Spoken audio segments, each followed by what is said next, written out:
It's good to see all of you. I hope we'll get a chance to catch up before we're all out of here today.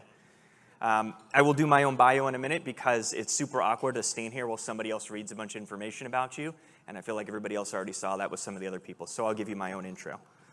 But today, I want to talk about the slides. Oh, there we go. I'm going to talk about attacker evolution. I know it said future trends of cybersecurity. I apologize for your confusion on there. What I actually want to talk about is attacker motivation and the evolution of attacker motivation and how that should impact our risk decision making. I think it's incredibly important for us to understand this as a part of being good CISOs and security leaders in organizations. But before I get into that, I'm going to talk a little bit about who I am and why you should give a crap about anything that I have to say today. So I am this guy at this company, which, because that's a completely ambiguous title and nobody really knows what it means, I'll explain it a little bit deeper. I run this and this, as well as these guys and this team. And I also have this function, which is essentially the guys that work to support these guys and everything that rolls up through everything that encompasses managed services at Critical Start. And I know that I still look like, if I shave, I could go to this school still up in Flower Mound, Texas, or play this guy on a movie. But the reality of it is that I've been doing this since this was a thing.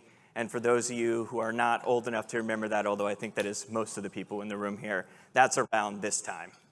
And, I got my career started in the Navy. I'm a proud Navy veteran where I got amazing training on this before this ever existed. And whenever I tell my friends about that back in the day, thank you for your support.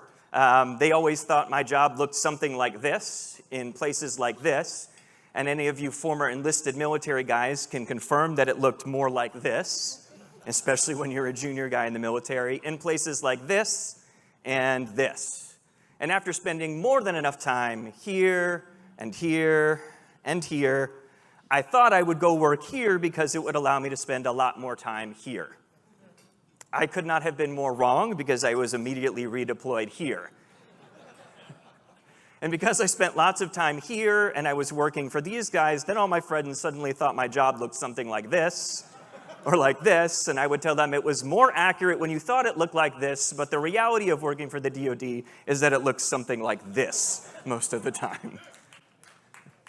After spending enough time doing that, I went to work here where I did a little bit less of this. Well, we spent 8 years building out, actually I've got some friends from that same company in the room. Hey guys, good to see you all again.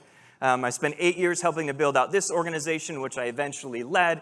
We had 53 security analysts and almost 100 employees that reported up to the organization on 3 continents for a 24/7 SOC operation function, and I absolutely loved it. I had a blast building it. I met great people, had a great team, but eventually I met this guy, and after a couple crazy conversations about cybersecurity over drinks, and yes, I found the worst picture of Rob that I could, for those of you that know him in the room, I went to work for this company, which is one of the best decisions that I ever made. A couple personal things about me, since we're just having fun. I'm an aficionado of this, which my wife says I spend way too much money on. I'm also an avid competitor in doing this, which I definitely spend too much money on. And I spend way too much time doing this, and just to be clear, I'm specifically meaning getting destroyed by my professor who I'm rolling with right there. So despite all my crazy hobbies, we've been happily doing this for 19 years. We've got 4 of these guys, which on Instagram looks something like this, but in reality looks way more like this, and most of the time this, which leads me back to this. All right, so let's take a stroll down memory lane and talk about attacker history. I think it's incredibly important when we look at attackers, when we look at motivations, we try to dissect why we're a target, what's happening in our environments, and what risk posture or understanding should we take from that. We also have to understand where we came from to understand how we got where we are and where we're going. So let's go in the Wayback Machine, and let's hop all the way back to ARPANET. Does anybody know what ARPANET is? A show of hands? Okay, wow, all right. Good number of people. I've asked that question before, and I've gotten way less hands. I'm proud of this audience. So ARPANET is the Army Routing Protocol Area Network. This is the internet that Al Gore supposedly invented. And this goes way back to 1969, where we started with connecting a couple of information systems in the West Coast at universities, and eventually incorporated multiple government systems and agencies, where we really had the first data inter-exchange that happened in any form of a first revision for what we have in the internet today. And obviously, then in the first revision of the internet, we also had our first revision of cyber attack. Anybody heard of the Morris worm? You guys are really up to speed today. I normally don't get many hands on that one. All right, so the Morris worm was the very first real cyber attack that we ever saw. It was actually a worm that was using the finger protocol to attack early Linux systems that was written by the younger brother of one of the developers of the early day internet. This worm was truly self-propagating and did use a buffer overflow attack to compromise systems. It's one of the first times we learned anything about that, and it should have been an alarm that sounded like general quarters in the Navy or battle stations to send everyone running to say, hey, as we're building this data inter-exchange mechanism, we should also be considering some other things like security access controls and what protocols should be allowed and what do we want to expose to other systems that are on the network with us. But nobody really thought through that from the original ARPANET team, but these guys did. Okay.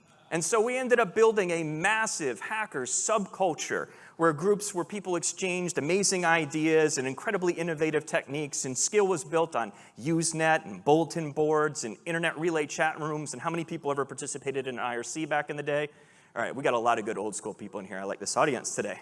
Right? But these guys built up a lot of renown, and there was a lot of buzz about the hacker subculture, so much so that we had a terribly technically inaccurate movie made about it in the movie Hackers. And yes, I know this movie is great. I love it too. I know there are plenty of us in this room at one point went into an IRC chat room and called ourselves Zero Cool, right? And we all learned about Hack the Planet and everything else that went with that. But it was very revealing to how the world actually looked at the hacker community, but also how we portrayed ourselves to the rest of the world. And that was really about reputation. In this era of cybersecurity or hacking, it was all about renown. And people broke into systems in an attempt to establish credibility for their skill as a hacker. And this was very important in the community at the time. Unfortunately, we did some very poor reinforcement learning, to use a modern term for this, on this because we took a lot of those people who did infamous criminal hacks and were convicted of them and then gave them very high-profile, very high-paying jobs. I don't think that was the lesson we wanted to send to the hacking community at the time. Nevertheless, we continued with that.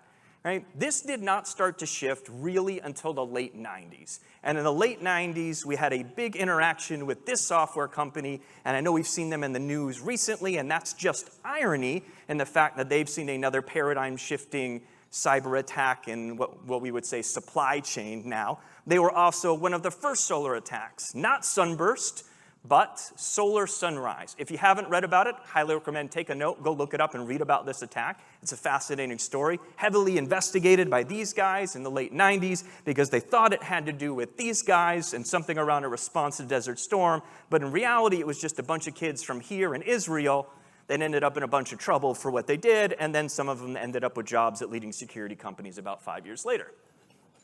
Now again, the alarm bell should have sounded for us. This should have been like the Pearl Harbor of cybersecurity, in my opinion. Why? Because over 500 key government systems, including intelligence community and strategic systems, these kids access things like the frequencies of flights that were going out of Pensacola Naval Air Station. They access things like the key rotation frequency for cryptologic systems in the Navy. They had flight schedules and tactical movements of the US military. And yet, no one thought we should do something drastic about that to try to secure our systems. So shortly after, we had this, Melissa virus, and this, massive DDoS attacks against e-commerce systems and the DNS infrastructure. Then it was followed by the NIMDA worm and Code Red, and then a bunch of SQL worms that all would have been fixed if people just changed the default login from SA blank to something else. Right? But this was a massive experimental age of hacking and cybersecurity where people were not driven by anything other than a motivation to gain renown. They were curious, they were experimenting. Most of these kids actually did not mean harm to the systems. They just wanted to see how far they could get. Well, this changed dramatically when a bunch of people looked at this and said, hey, you know what else this could do for us? This could make us a bunch of money. And we entered into the first age of criminal cyber activity in the early 2000s. Most of this showed up as simple as give me money or I'll DDoS your network. All right, the slides are not changing quick enough. All right, this was a very common attack. It's the first ransom type thing we saw. I think it just got talked about here recently as well. right? It was the same concept, the same idea. Let me attack your availability, therefore let me attack your revenue stream. This impacted several global banks, several e-commerce institutions, and unfortunately, people paid, right? And that was the tough part, because that's, again, a reinforcement learning behavior that we didn't want to have, right? And that we will pay out if you disrupt our business significantly enough, right? Now, that continued on until we started to really understand both load balancing and bandwidth distribution properly. QoS became a major push at Cisco, and that helped us kind of shift the paradigm on what was very easy to destroy from like OSPF neighbor relationships. And if you guys know how some of these old attacks worked in the DDoS days, it really took advantage of some of those things.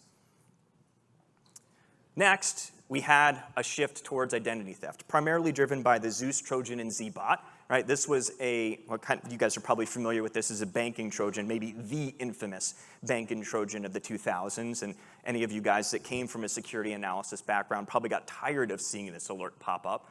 And the Zeus Trojan was the quintessential Russian cybercriminal identity theft ring focused on fraud. And they made a lot of money doing this. And you would think with a successful model that they developed with a piece of malware that was constantly evolving and evading our detection techniques and infecting and stealing identities and banking credentials, you would think that people would have made tons of money, that it would have become far more prolific, many in like the ways that it has today. But it didn't.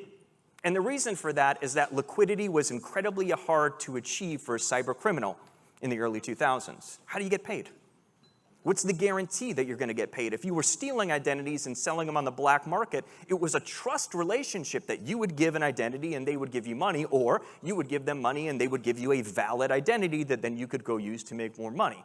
But there was no real exchange, no security mechanism. Furthermore, what do we know about money exchanges and criminal activity?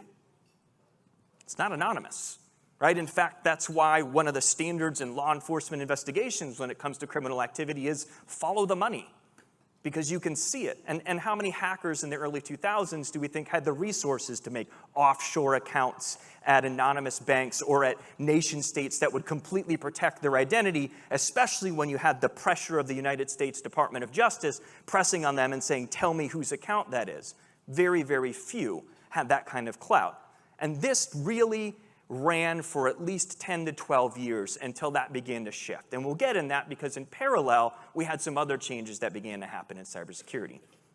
In 2007, there was a major shift more on the nation state side where we entered the age of cyber war. If you guys are familiar with the term that Richard Clarke has dubbed for the attack on Estonia, they call it Web War I. Right? And this is called Web War I because it is the first public I would say fully detailed cyber attack done by one nation state against another nation for geopolitical reasons. The nation of Estonia at the time was considered to be the most wired, internet-savvy, high-bandwidth, technologically advanced Eastern European nation from the former Soviet bloc. And they had done a great job of this. You guys remember there was a lot of offshore hosting and things that were going there, even a lot of outsourcing and development work. Estonia had done a great job building up their infrastructure. But what they didn't do a good job of was removing these before they did that. And Estonia decided they were going to do something potentially geopolitically contentious with Russia. They decided they would remove a bunch of statues that were representative of the Soviet occupation of Estonia in the early 40s.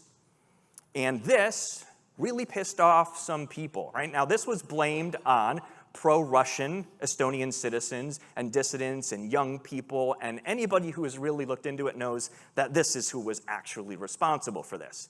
This was a nation-state attack that was sponsored by Russia, conducted by Russian operatives, and took down Estonia to the point that services were unavailable for days and weeks at a time in some parts of the country. They even rioted in some areas because of power loss, availability of services, and it had a major financial impact on the country. And this was 100% for geopolitical reasons. That's important to understand. You have to understand that Russia does things geopolitically. It asserts power like this as part of its mechanism of control. In fact, they've been doing this really longer than anyone else has, period and flat out. And I can say that with some authority from my background because information warfare as a study in the military and government starts with understanding things that happen in Russia.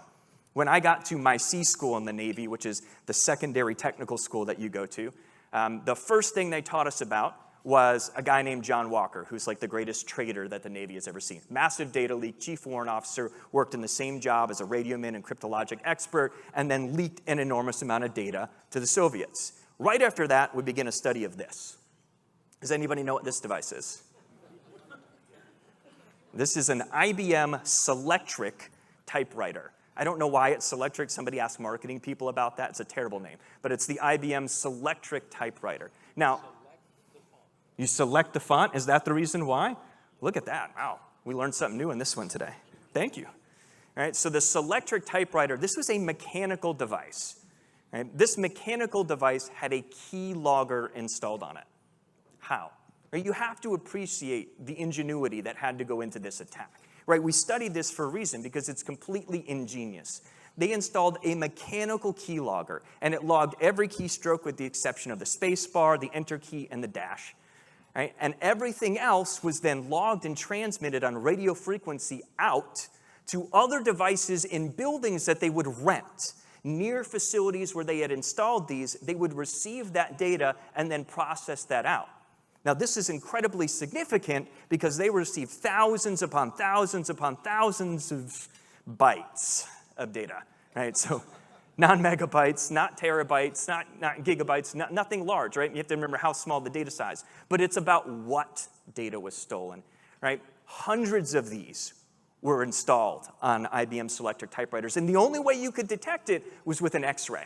That's the only way we knew how to detect it. They even installed kill switches that they could activate remotely on the right frequency that would tell it to stop transmitting for a certain amount of time, so whether they would come in and sweep a facility for bugs, they could shut down the radio on the device remotely so that they wouldn't be able to detect it. Absolutely ingenious. So much so that one of these was actually installed on the IBM Selectric typewriter for the ambassador to Russia in Moscow.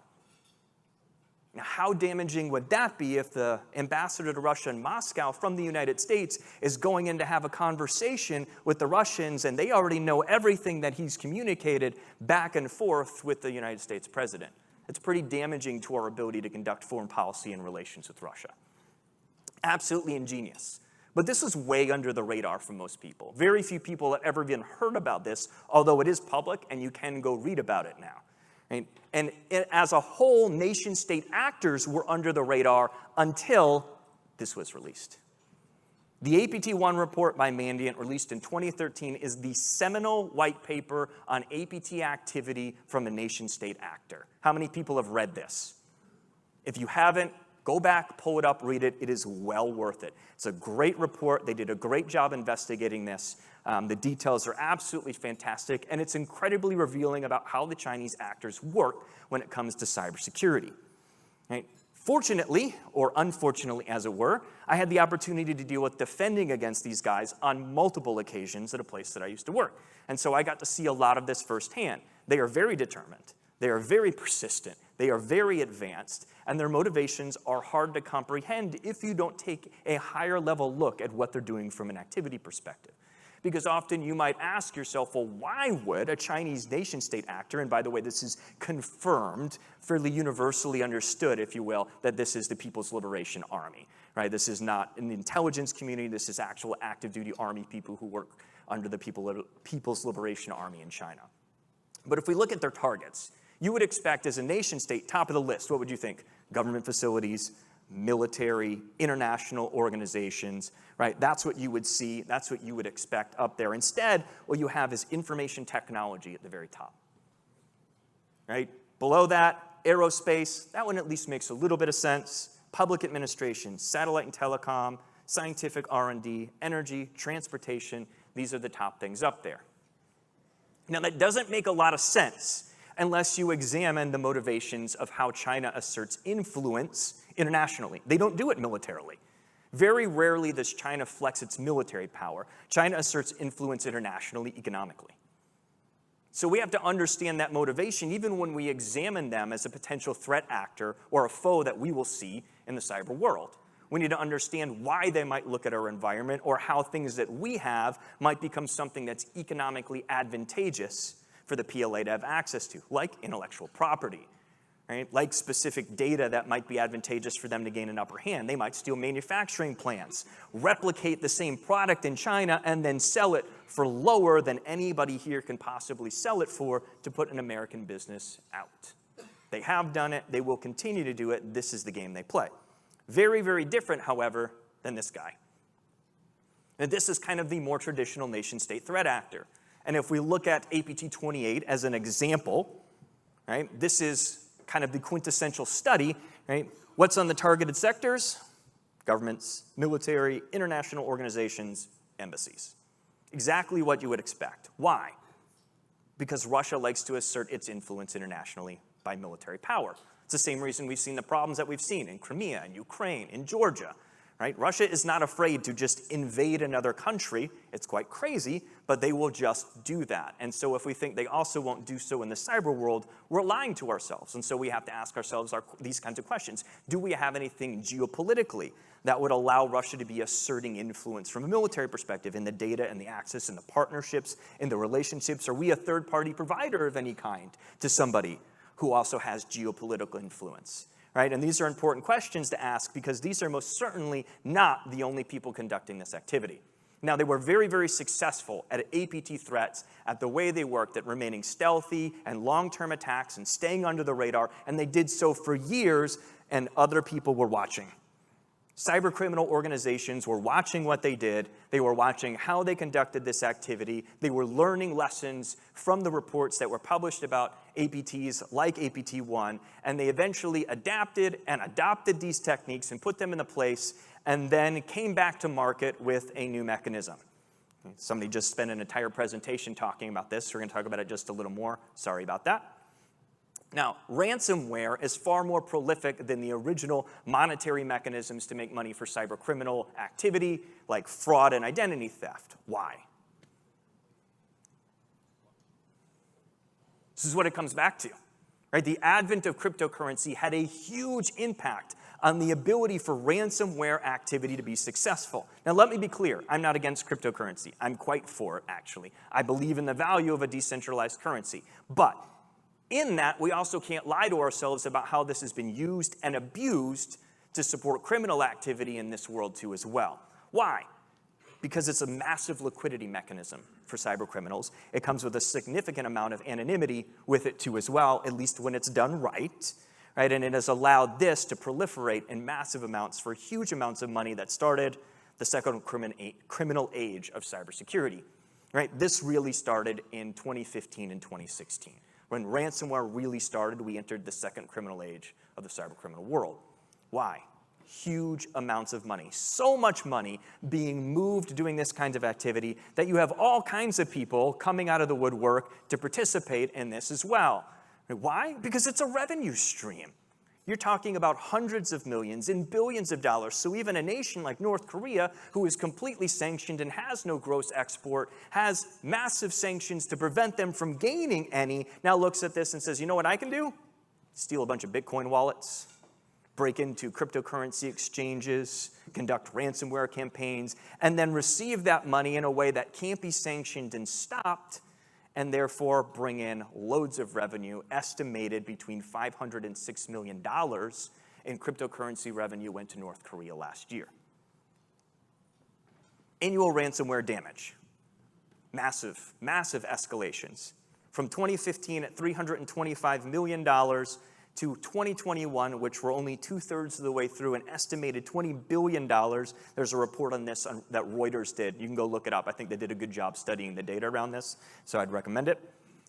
Right? And there's an interesting correlation to be made. Now, it's not causation, to be clear here, but there's an interesting corollary data point here, and that the price of Bitcoin going up, or the value of this, has had a direct correlation with the increase of ransomware.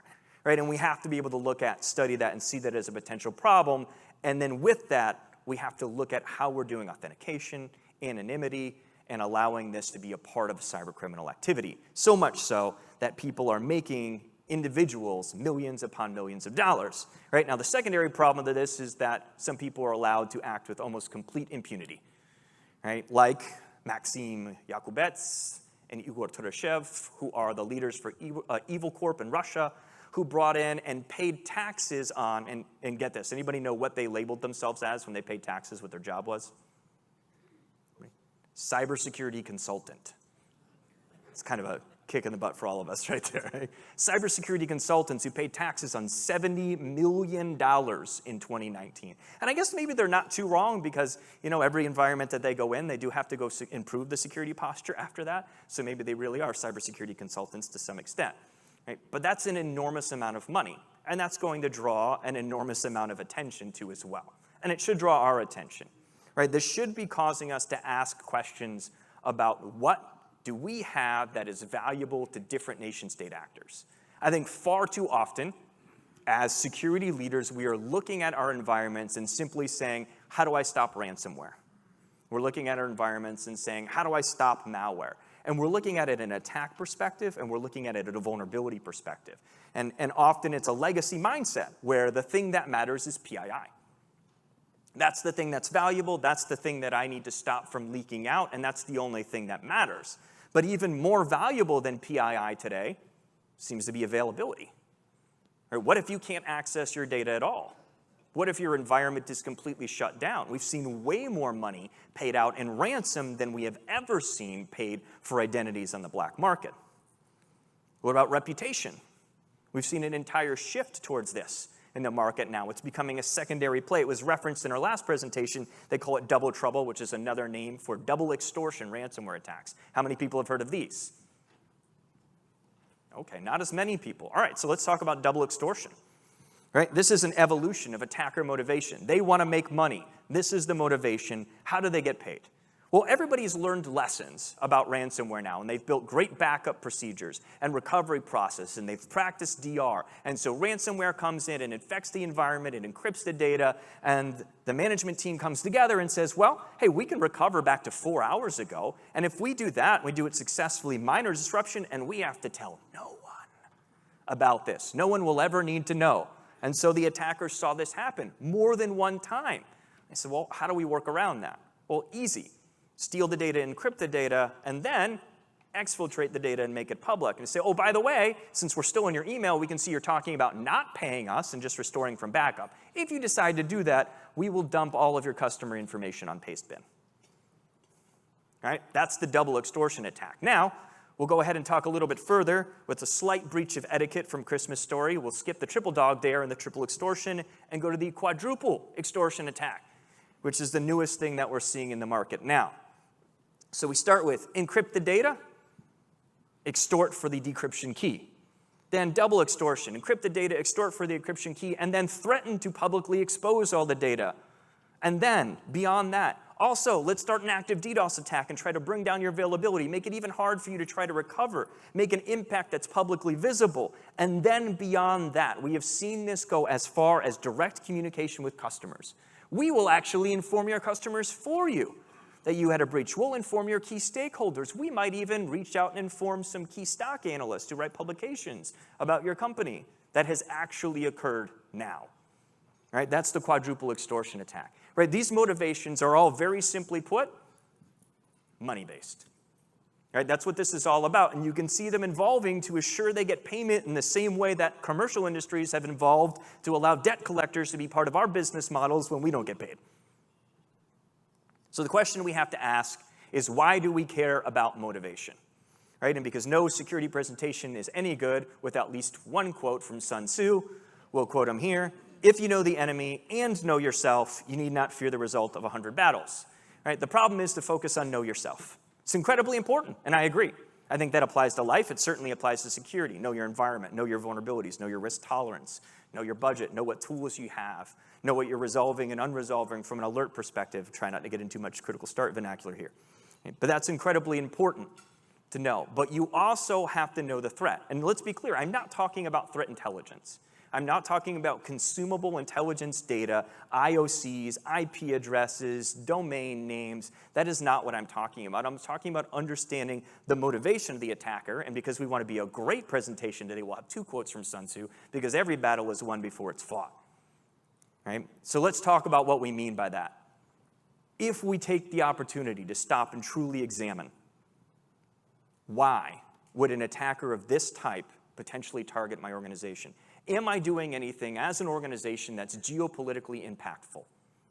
And would that make me a target for a nation-state actor like China or Russia? And if it did, what does that look like? Have you talked about it? Is it on your risk register? Have you tabletopped it? Have you done any red team or adversarial emulation for that type of attack? Because it looks very, very different than a normal red team attack. It looks very, very different than cyber criminal activity, right? That's a business model. Make money as quick as you can, right? But an APT threat actor, well, you're going to tabletop, oh, we had a breach. They came in. We kicked them out. It's over. Wrong. Why? Because they don't care about the money. They're not moving on to the next target. They want what you have. And so they're coming back with the lessons that they learned last time. How are you prepared for it? Are you doing that kind of tabletop exercise if you're potentially a target to prepare for the right threat actor that you might see? Are you asking yourself about, hey, how would somebody profit off of our environment? What do we have that's profitable? Is it availability? Are we e-commerce? How could they shut that down, and are we prepared for it? Have we thought through that kind of activity? What data would they steal and expose that's the most important for us to protect? How do these threat actors present themselves? What are their TTPs? How are they breaking in? Are we training appropriately to that? Ideologically, are we doing anything controversial? Is your company taking a position that might be considered politically radical on anything? Are you potentially hosting the infrastructure for a controversial figure or politician? Right? We've had a couple people that have learned that lesson the hard way in the last 4 to 6 years. And you should be asking these questions, because if we don't get back to looking at motivations and attackers, we're going to continue to play catch up instead of being able to plan ahead for how these threat actors behave. And I think we have to start integrating this into our risk decision-making process, into our risk registers, into our planning process for how we budget and how we examine security as organizations so that we can be prepared for these kinds of attacks. The general mindset in the industry is if an APT comes after you, it's not a matter of if, it's only a matter of when they break in. And I think that's because we're not preparing ourselves as organizations for the right threat actors that we might see in the industry today. All right, guys, that's it. Spoiler alert, I'm not going to try to sell you on anything today, as you saw. All right, so this is the end of my presentation. I'll open it up if you guys have any questions. If not, it's been great talking with you. I hope you enjoyed some of my corny jokes, and enjoy your lunch.